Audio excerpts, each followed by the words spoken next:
this is quite a discovery. Fragments of a biblical scroll. That is nothing like the qualities of God revealed by Jesus and those who wrote for him in the New Testament. In the quiet corridors of historical discovery, some moments shake the very foundations of our beliefs.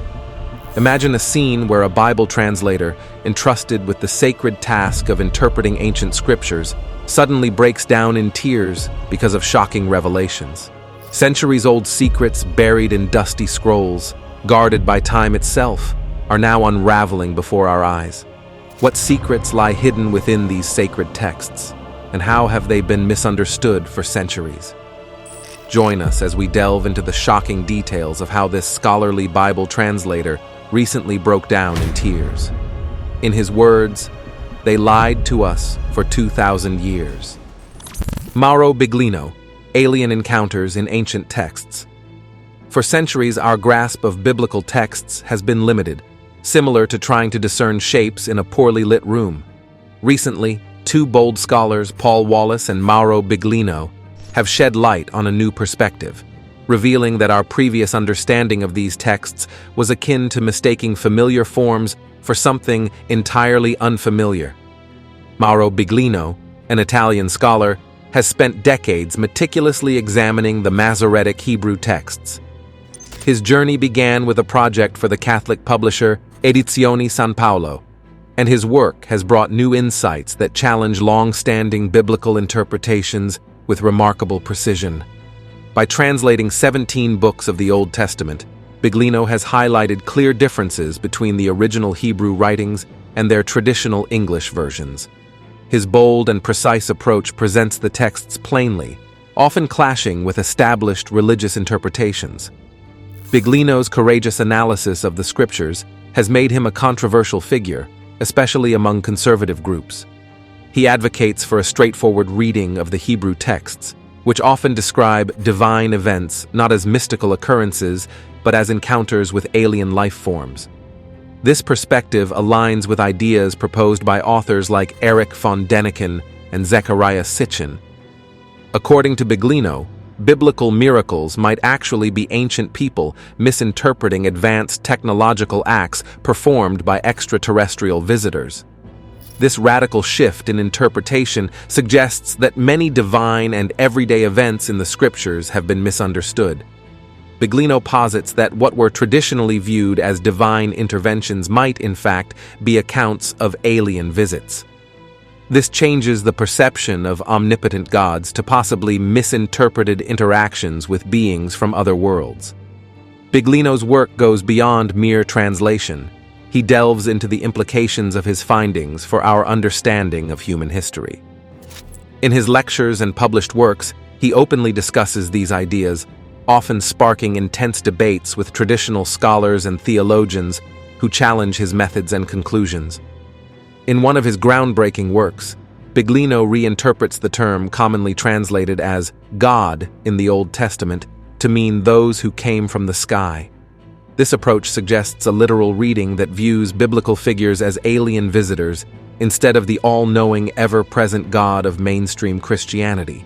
This reinterpretation is just one way Biglino radically shifts the narrative from divine guidance to possible alien intervention. Biglino's in-depth research and public presentations have garnered a following among those who question traditional religious narratives. His meticulous examinations highlight the complexities of the Hebrew language and scriptures, hinting at sophisticated interactions between ancient humans and their supposed divine visitors. By advocating for a literal interpretation, Biglino challenges us to reconsider the foundational truths of our beliefs. Despite facing skepticism and criticism, Biglino remains a significant figure in the study of ancient texts through the lens of extraterrestrial influence. His work encourages broader discussions about the origins and development of human civilizations, pushing the boundaries of conventional views to uncover a more accurate understanding of our past. Moreover, Biglino's dedication to his research and his transparency in sharing his findings have initiated new conversations about possible historical misinterpretations by mainstream religions. These debates extend into ufology and ancient astronaut theory, where Biglino's work aligns with the fundamental ideas proposed by early pioneers in these fields. As he continues to explore and share his discoveries, Biglino reshapes our perception of the Old Testament and prompts us to rethink our broader understanding of history, the universe, and the potential influence of extraterrestrial beings in our ancient narratives.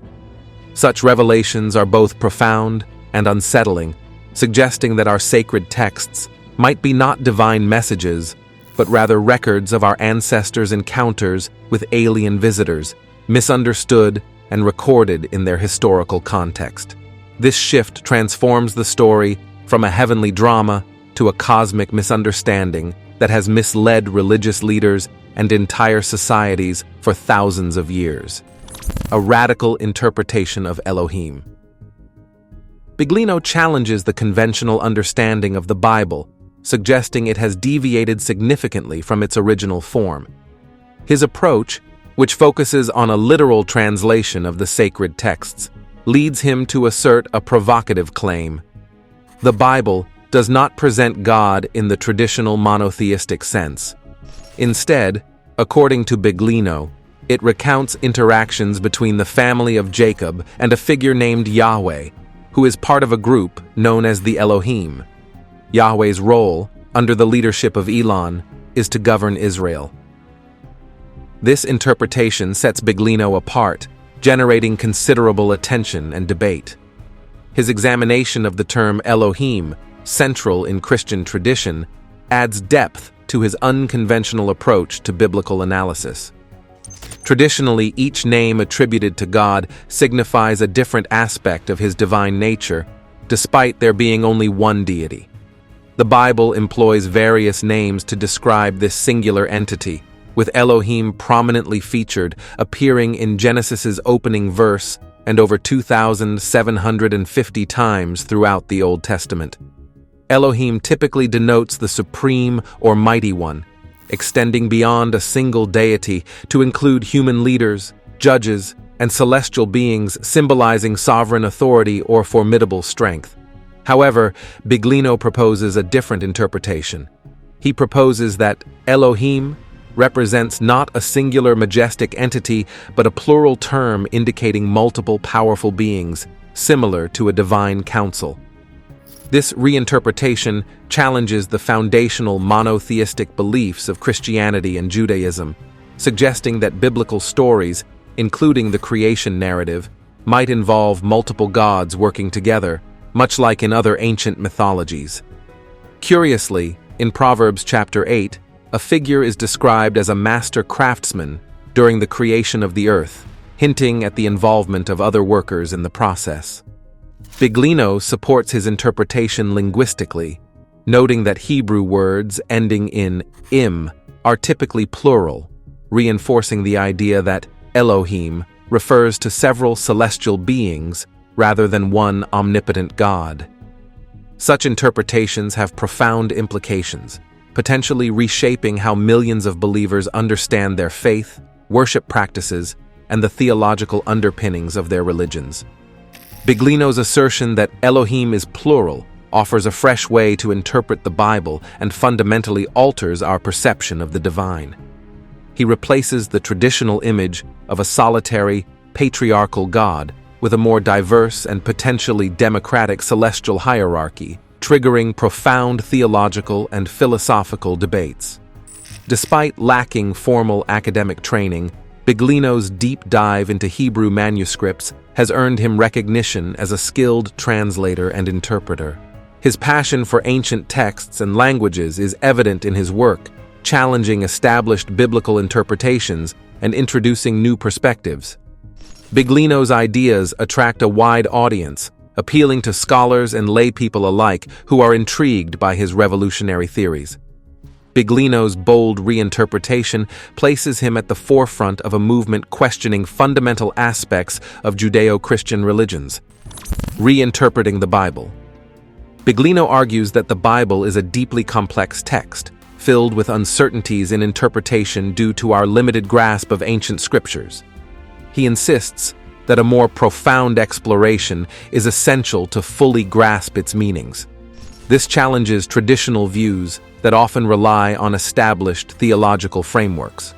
In contrast, Biglino advocates for a comprehensive and critical approach to understanding the Bible, emphasizing the importance of considering its historical and cultural context.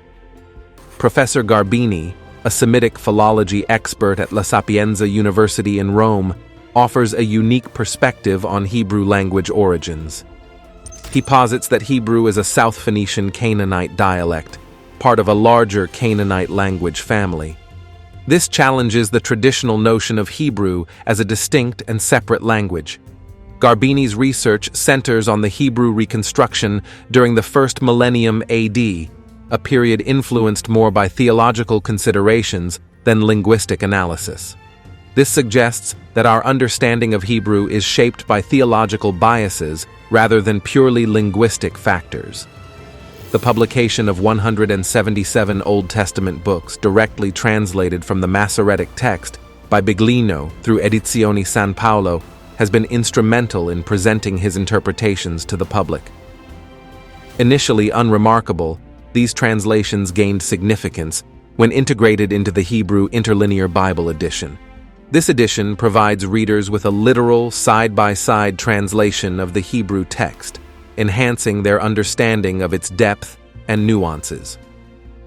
The Hebrew Interlinear Bible existed in various forms, including online versions, software applications, and printed editions. The online version was particularly favored by digital learners, featuring transliterations of Hebrew letters for clarity. For those preferring physical copies, the Hebrew-Greek-English Interlinear Bible edition was a popular choice, catering to diverse study preferences. The Hebrew Interlinear Bible presented the Old Testament in Hebrew, the New Testament in Greek, and an English translation, arranged in a side-by-side format. Each word was annotated with concordance numbers, allowing readers to easily reference lexicons for precise meanings in Hebrew or Greek. Compiled from the Masoretic text, a meticulously preserved Hebrew manuscript, the Interlinear Bible was revered for its authenticity and accuracy. It provided a crucial opportunity to explore the original context of the Old Testament in Hebrew, a language rich with idioms, metaphors, and figures of speech that posed challenges for English translations. By comparing the original Hebrew with its literal English rendering, readers could delve deeper into the text's intended meanings. Moreover, the Interlinear Bible served as a valuable study tool for Hebrew learners. Students benefited from exposure to both the original Hebrew and its literal translation, enhancing their grasp of Hebrew grammar, vocabulary, and syntax. The Strong's Concordance numbers facilitated a thorough understanding of the Hebrew lexicon, aiding in word-by-word comprehension. However, despite the Interlinear Bible's comprehensive features, perceptions began to shift with Biglino's interpretations of ancient texts. Through his association with Edizioni San Paolo and in various videos, Biglino diverged significantly from traditional theological interpretations developed over centuries. He boldly asserted that the contemporary Bible does not faithfully reflect its original form. Instead, he proposed that it narrates the history of a single Semitic tribe, the descendants of Jacob, and their interactions with Yahweh, whom they revered as their leader. This assertion challenges conventional views about Yahweh's identity as God. Biglino argued that our modern concept of God evolved over millennia through theological interpretations heavily influenced by Greek Hellenistic philosophy. These interpretations portrayed God as immortal, transcendent, all-knowing, and all-powerful. In contrast, Biglino pointed out that biblical narratives depict Yahweh as a complex figure, experiencing fatigue, anger, thirst, jealousy, ferocity, and even cruelty. Importantly, Yahweh is not portrayed as a solitary entity in these texts. According to Biglino, Yahweh is just one part of a group called the Elohim, which further challenges traditional beliefs in a single supreme deity. Despite encountering criticism from certain academic circles that dismiss Biglino's interpretations as mere science fiction, His inquiries persist in sparking intellectual debate. He delves into intriguing topics, such as reinterpreting Elohim as a singular god, merging Western concepts of deity with ancient Semitic narratives, and questioning the extraordinarily long lifespans attributed to biblical figures like Adam, Seth, and Enosh, who purportedly lived up to 900 years. In contrast, figures such as Abraham and Moses, who lived less than 200 years, highlight discrepancies that challenge entrenched beliefs in a spiritual, all-knowing deity as traditionally depicted in monotheistic frameworks. However, reducing Biglino to a charlatan overlooks the nuanced issues he addresses within the millennia-spanning framework of the Bible. Interestingly, scholars such as Professor Mark Smith from Princeton Theological Seminary are increasingly acknowledging the prevalence of polytheism in early Israelite history. This challenges the conventional portrayal of the Bible as strictly monotheistic from its origins. Polytheism, with its belief in multiple gods possessing distinct domains, powers, and personalities, dates back to ancient civilizations and finds references in both the Old and New Testaments of the Bible. In Exodus chapter 20, for instance, the commandment, "You shall have no other gods before me," implicitly acknowledges the existence of other divine entities. Psalm 82 verse 6 further states, "I said, 'You are gods, you are all sons of the Most High,'" underscoring a multiplicity of divine beings. Professor Smith's research in The Early History of God suggests that monotheism emerged in reaction to entrenched polytheistic beliefs, possibly reshaping Israel's religious narrative over time. This highlights the evolving interpretations and contexts of biblical texts across millennia. Theology, by its nature, is rooted in belief rather than concrete evidence, which leads to ongoing debates about a text written thousands of years ago by humans. Whether divinely inspired or not, the Bible reflects the imperfections and cultural influences of its creators, including ancient civilizations like the Sumerians and Akkadians. Paul Wallis, Unraveling Ancient Mysteries. Paul Wallis is an internationally acclaimed author, known for his bestsellers and roles as a Fifth Kind TV host and life coach. His work spans diverse mythologies and ancestral stories, exploring human origins, our untapped potential, and cosmic connections. With a rich background in the Anglican Church in Australia, Wallis has served as a church doctor, theological educator, and archdeacon, known for extensive writings on Christian mysticism and spirituality. His articulate speaking style has earned him praise at global events, including George Nourie's comparison of his 2020 book, Escaping from Eden to Chariots of the Gods, by Eric von Däniken, catapulting Wallis to prominence in the study of ancient alien interactions. His 2021 book, The Scars of Eden, continued this success, achieving international bestseller status and further acclaim from von Däniken. Wallis's documentaries and interviews have captivated millions worldwide, solidifying his reputation as a leading authority in his field.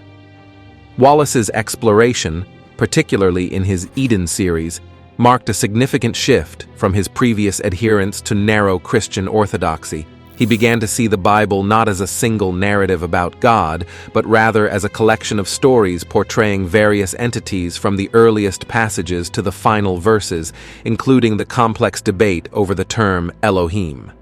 Elohim, one of the Bible's oldest words translated as God, is a masculine plural noun often paired with plural verbs.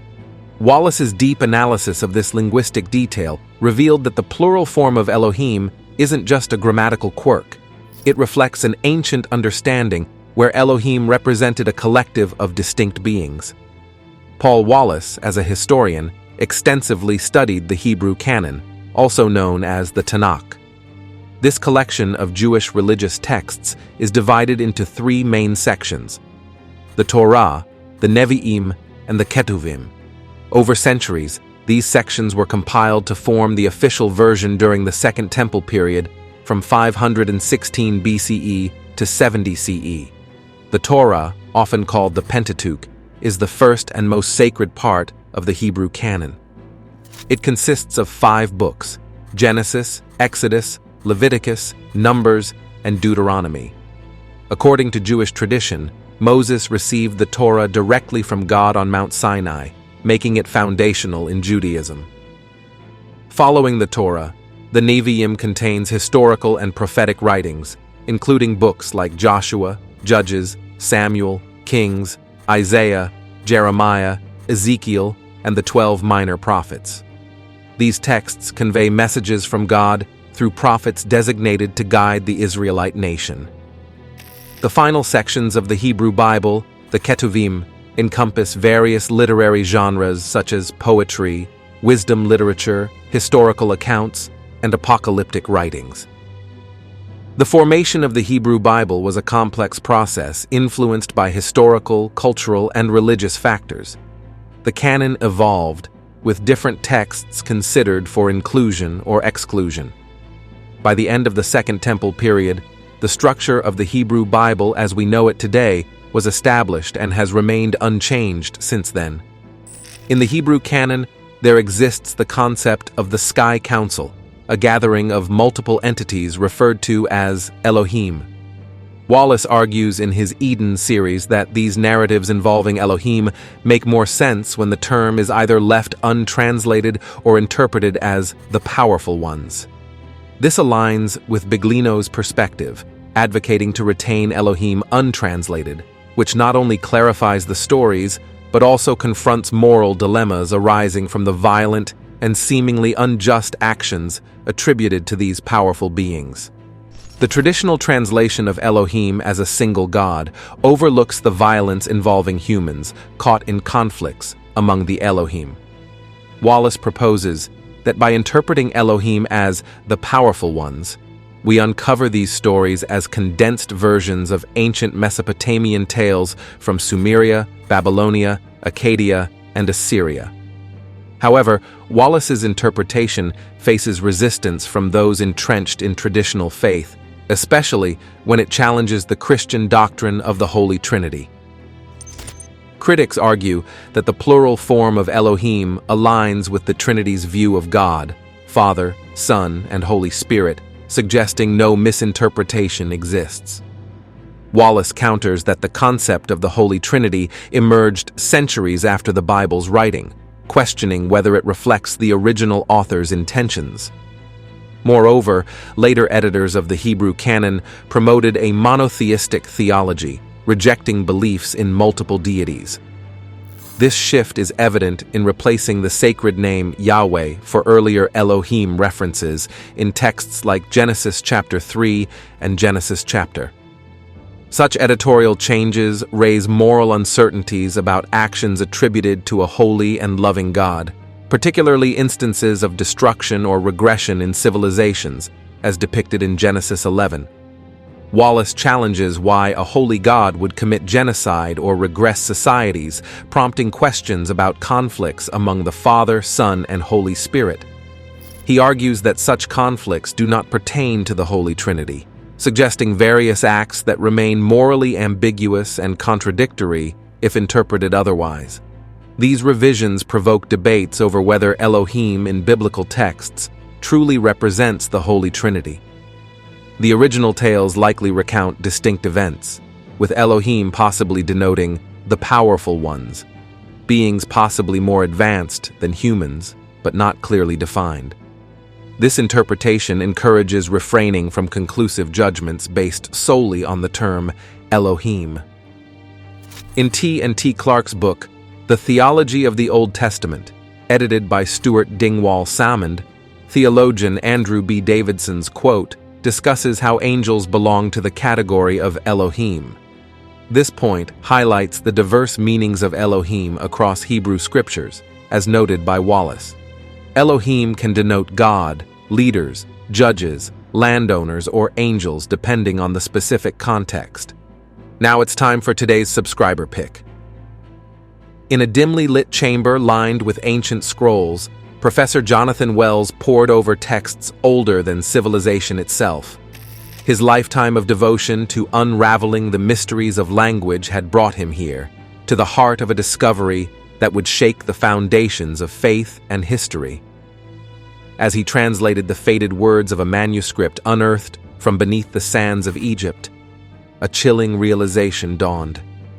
The text spoke of a different narrative, one obscured by centuries of interpretation. Jonathan's hands trembled as he pieced together the verses that contradicted the familiar tales of the Bible. "They lied to us for 2,000 years, he whispered, tears welling in his eyes. The revelation was staggering, the pivotal moments of religious history, rewritten to suit the agendas of emperors and councils long past. Jonathan's scholarly pursuit had unwittingly unveiled a truth buried beneath layers of theological doctrine. In his anguish, he realized the weight of his discovery. The implications rippled through his soul and echoed through the hallowed halls of academia. Would the world be ready to confront the revisions of its most cherished beliefs?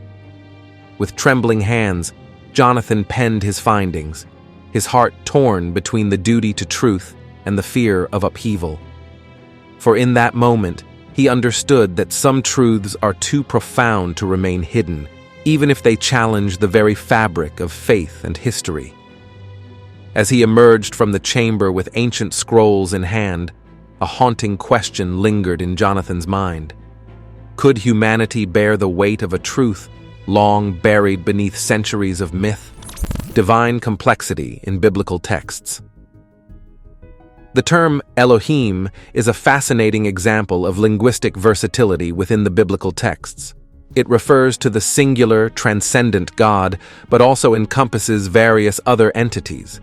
This multiplicity of meanings has puzzled scholars, leading them to question why such a versatile word was chosen to represent the divine.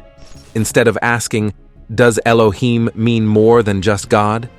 It might be more enlightening to ask, why was this specific word chosen to represent God in the first place?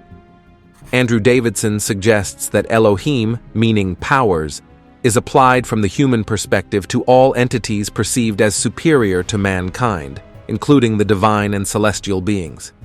He asserts that despite this shared name, Scripture maintains a clear distinction between God and other beings, such as angels, without conflating the two.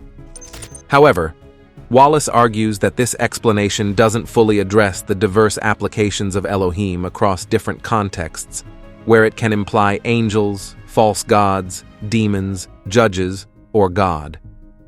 Due to this ambiguity, Wallis suggests rereading the Bible with the term Elohim left untranslated, allowing the narratives to be clearer to modern readers. Another theologian, Michael Heiser, acknowledges the broad scope of Elohim, suggesting it encompasses a range of powerful entities. Yet, this interpretation only partially explains why Elohim was initially used as the name for God and why it would be associated with other beings. The debate extends to the dynamics among the Elohim themselves, particularly instances where Yahweh identifies as one among them. This raises questions about the nature of the competition or interaction between Yahweh and other Elohim. For example, the biblical narrative depicts Elohim competing against one another when a king seeks a health diagnosis. Instead of consulting the local deity, he turns to the Elohim of Ekron. Yahweh's reaction is one of fury, questioning why the king would consult a deity in Ekron when Yahweh is present. This scenario highlights the rivalry among the Elohim for dominance, revealing a complex and intriguing aspect of the biblical texts. This theme of competition among the Elohim is evident in the Ten Commandments, which essentially instruct followers to forget and reject the worship of other gods. The commandments demand exclusive devotion to Yahweh, prohibiting the worship or depiction of any other deities. Joshua, Moses' successor, reinforces this mandate, urging the people to abandon the gods worshipped in Egypt and Mesopotamia and pledge their loyalty solely to Yahweh. This paints a vivid picture of a pantheon where Yahweh is one among many powerful entities within Hebrew tales. The biblical narrative also describes a celestial assembly where multiple Elohim gather under Yahweh's leadership. The concept of a council consisting of fictional members led by the real entity of Yahweh is intriguing and somewhat perplexing. According to Wallis, this suggests that the stories we know today, shaped by edits from the 7th to 6th century BCE, evolved from earlier traditions acknowledging a multitude of Elohim, each overseeing their own human communities. Ethical dilemmas and ancient debates. Mauro Biglino and Paul Wallis have highlighted the ethical problems that arise when the stories of the Elohim are interpreted as narratives about a singular God. However, they are not the first to do so. In the early centuries of Christianity, influential church fathers confronted a growing challenge regarding the interpretation of Hebrew scriptures. They began to question whether these ancient texts should serve as the sole foundation for Christian doctrine. This debate emerged as these church fathers sought to reconcile the teachings of Jesus Christ with the Jewish scriptures, which were revered but also seen as potentially problematic due to their origins and cultural contexts. For example, figures like Origen of Alexandria and Augustine of Hippo struggled with how to integrate Hebrew scriptures, particularly the Old Testament, into Christian theology. They recognized discrepancies between Jewish interpretations and emerging Christian doctrines. Origen, known for his allegorical approach to Scripture, emphasized spiritual interpretations over literal readings, aiming to harmonize biblical texts with Christian beliefs. Augustine, on the other hand, addressed theological challenges posed by the Hebrew Scriptures in his seminal works such as The City of God. He argued for a Christian interpretation of history and salvation that was distinct from Jewish traditions, while acknowledging the foundational role of Hebrew Scriptures in shaping Christian thought. This perspective was somewhat acknowledged during the Council of Jerusalem, as recorded in Acts 15, yet the debate persisted throughout the early centuries of the Christian era. These early theologians contended that interpreting the Elohim narratives as stories about a singular God required justifying actions that would be deemed barbaric and unjust if attributed to any human. They exposed a moral conundrum in translating the Elohim accounts as tales of a singular God. Wallis agrees with Biglino's view that the final compilation of the Hebrew canon, occurring between the 7th and 6th centuries BCE, was driven by ideology rather than linguistic precision. In other words, the compilers were more concerned with promoting a specific ideology than with grammatical accuracy. This led to texts where polytheistic elements were removed or made more acceptable. Yet, according to Wallis, the original grammatical structure remains in passages where Yahweh's name is superimposed, suggesting that these stories originally acknowledged the existence of multiple deities or superior beings, a concept obscured in later translations. Essentially, what readers see today may not be the original version of these ancient stories. To truly grasp these narratives, one must recognize the presence of multiple powerful entities, each competing for influence and control. This henotheistic landscape, one deity is revered above others, subtly persists within the texts. For instance, Abraham's journey from Ur of the Chaldees underscores the collective guidance he received. He clearly states that the powerful entities instructed him to move, using a plural verb in the original Hebrew text. This perspective is crucial because it indicates Abraham was directed by multiple entities, not a singular deity, although English translations often obscure this plurality by using singular verbs. Translators like Biglino, who offer precise translations of the interlinear Bible without theological bias, play a vital role in revealing these subtleties. The Hebrew plural verbs, modified to singular in English to fit monotheistic narratives, suggest an alternative interpretation. Paul Wallis, in his Eden series, delves deeper into this concept, especially when examining Elohim's statement, "Let us make humans in our image." This phrase, clearly indicating plurality, poses both philosophical and grammatical challenges if Elohim is translated simply as God. However, understanding Elohim as the powerful ones resolves these issues, aligning the narrative with the concept of multiple potent beings rather than a single omnipotent deity. Moreover, Genesis chapter 3 presents a dialogue among the Elohim regarding the extent of human intelligence. One voice suggests limiting human intellect below their own, stating humans shouldn't become as knowledgeable as one of us. This internal debate and plurality within the language are evident even to casual readers and are resolved by acknowledging the presence of multiple Elohim in the narrative. Wallis suggests this story echoes ancient Mesopotamian conflicts between deities like Enlil and Enki, providing a coherent connection to ancient sources in his book, Escaping from Eden. Even for those who do not adopt this interpretation, retaining the term Elohim in the text allows for a different understanding of the story. According to Wallis, this alternative approach offers fresh perspectives on our ancestors' worldviews, our origins, and our place in the cosmos. What do you think about Paul Wallis and Mauro Biglino's theory of Elohim? Let us know your opinion in the comments below.